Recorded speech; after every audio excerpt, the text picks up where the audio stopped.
Since he had been 12 years of age, he had fought in one army or another, and the weapons and armour he bore were a testimony to his skill.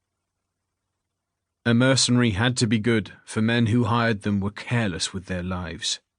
You did not pay a dead man. He did not enjoy hunting cattle raiders, but it would be easy money. There would be a bonus from Don Diego, and that would please Maria, the woman who, since the death of his wife, had looked after his son.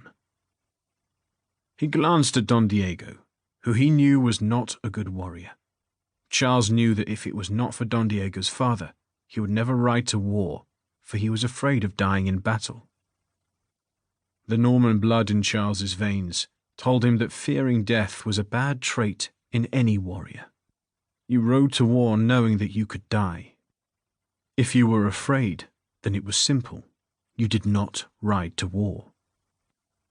Charles would have happily led the retainers to recover the cattle, but Lord Lane Nunez had told his son that he ought to recover them himself, and so the knight had mounted his horse and led his men north and east.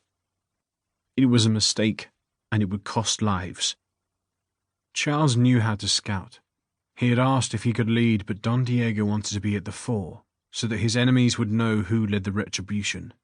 But Charles's eyes were more attuned to the ground than his master's. As they had been travelling eastwards, he had been looking at the sides of the trail they were following. He might no longer be involved in wars and battles, but he would still do his job the best that he knew how. It was his Norman blood. His grandfather had been a Viking. He had become increasingly concerned as they had ridden along the clear trail of cattle and men, for he had seen signs which disturbed him.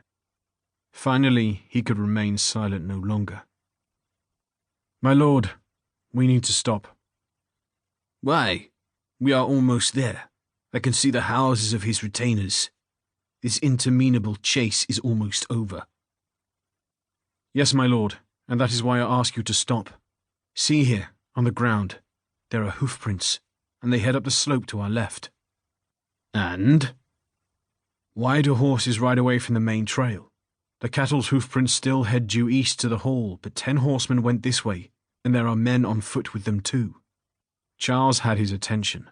"You think they plan to ambush us?" The armiger nodded and sighed. If Don Diego had been a true warrior, then he would not have required this explanation, which merely wasted time. They must have known we would follow, and if they have their wits about them, they can ambush us and still keep their ill-gotten gains. "What do you suggest?" Don Diego was a practical man. He knew how to fight with a sword and lance, but he had no skill in battle, and he did not enjoy war in any shape or form. It was a waste of his time and energy. He could be at home making the estate more productive and extracting more money from his businesses. Charles knew how to fight and defeat enemies, and there lay the difference. "Let the rest of the men follow the cattle, and the 10 of us can follow the hoofprints." "But that puts the men who follow the cattle at risk." Charles shrugged. "If we walk into an ambush, then we are all at risk." Don Diego saw the sense in that. He waved over his steward, who led the retainers with the improvised weapons. "Luis, keep following the cattle. Charles thinks that there are men who lay an ambush." "Yes, my lord." The portly grey-haired grandfather turned to the men who followed him. "Follow me." Charles took the opportunity to take the lead, and he urged his horse up the slope. He did not wait for orders, but drew his sword, and he peered ahead to look for the place where the cattle thieves would strike. As soon as he reached the top of the gentle slope, he saw it ahead of him. There was a stand of trees which lay just half a mile from the hall. He could only see the roof, and that meant there was dead ground between the trees and the hall.